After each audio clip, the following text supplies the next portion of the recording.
સુરતમાં આજે chemist association દ્વારા ઓનલાઈન દવાઓના વેચાણ અને ભારે ડિસ્કાઉન્ટના વિરોધમાં એક દિવસીય હડતાળનું એલાન આપવામાં આવ્યું છે. કેમિસ્ટોનો આક્ષેપ છે કે ઓનલાઈન પ્લેટફોર્મ પર નકલી તેમજ નશાકારક દવાઓ સહેલાઈથી ઉપલબ્ધ થઈ રહી છે, જેના કારણે યુવાધન પર ગંભીર અસર પડી રહી છે.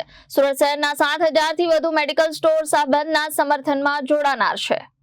દેશવ્યાપી આંદોલનના ભાગરૂપે સુરતમાં પણ આજે મેડિકલ સ્ટોર સંચાલકો હડતાળ પર ઉતર્યા છે. ઓનલાઈન દવાઓના વેચાણ સામે કેમિસ્ટોએ કડક વિરોધ નોંધાવ્યો છે. તેમનું કહેવું છે કે ઓનલાઈન પ્લેટફોર્મ પર નિયમોનું પાલન થતું નથી અને નકલી તેમજ નશાકારક દવાઓ સરળતાથી વેચાઈ રહી છે, જેના કારણે યુવાધન બરબાદ થઈ રહ્યું હોવાનું કેમિસ્ટ એસોસિએશને જણાવ્યું છે. સુરતના 7,000થી વધુ મેડિકલ સ્ટોર આ બંધના સમર્થનમાં જોડાતા શહેરમાં દવાઓની ખરીદી પર અસર જોવા મળી શકે છે. કેમિસ્ટોએ સરકાર સમક્ષ ઓનલાઈન દવાઓના વેચાણ પર કડક નિયંત્રણ લાવવાની માંગ ઉઠાવી છે. મારું નામ મનસુખભાઈ રૈયાણી, સુરત અને સુરત ડિસ્ટ્રિક્ટ કેમિસ્ટ એસોસિએશનના પ્રેસિડેન્ટ તરીકે ફરજ બજાવું છું અને ગુજરાત ફેડરેશનના ઝોન વાઇસ પ્રેસિડેન્ટ તરીકે હાલ કાર્યરત છું. અમારી 2018થી સરકાર સાથે ઓનલાઈન ફાર્મસીના વિરોધમાં માગણી હતી કે આ ઓનલાઈન ફાર્મસીનો બિઝનેસ દવાના વ્યવસાયમાં શક્ય નથી, પણ આપાતકાલીન અવસ્થામાં 2020માં સરકારશ્રી દ્વારા આનું અમલીકરણ કરી દેવાથી અમને પારાવાર નુકસાનીઓ થતી હતી.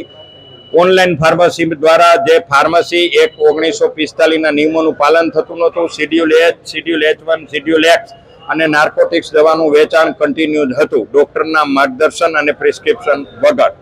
અને આ અનુસંધાને સાથે સાથે આમાં ડ્રગ્સનું પણ વેચાણ થવા માંડ્યું હતું, જેને લઈને અમે આજની 20 તારીખે આ બંધ આપેલું છે, જેના વિરોધમાં.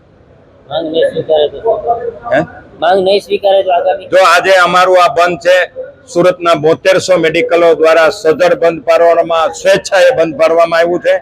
અને આપ જોઈ શકો છો, સુરત શહેરના દરેક ઝોનમાં તમામ મેડિકલ સ્ટોર બંધ છે. સરકારશ્રીની ગાઈડલાઈન મુજબ જે મારી ઉપર પરિપત્ર આવેલો છે આજે જ, એ અનુસંધાનમાં તમામ સરકારી હોસ્પિટલો, મલ્ટી સ્પેશિયાલિટી હોસ્પિટલનો અંદરના મેડિકલ અત્યારે કન્ટિન્યુ સેવા આપી રહ્યા છે.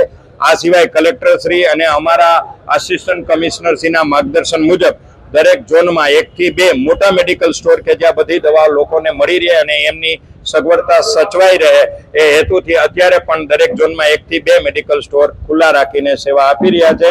હું મારા તમામ સુરતના મેડિકલ સ્ટોર વાળાને ખૂબ ખૂબ ધન્યવાદ આપું છું અને એમનો આભાર માનું છું કે આજે આ ટોકન બંધમાં એ લોકોએ સંપૂર્ણ અમને સાથ સહકાર આપ્યો છે. તે બદલ હું એમનો દિલથી આભાર વ્યક્ત કરું છું. Bureau report, Janadesh news, Surat.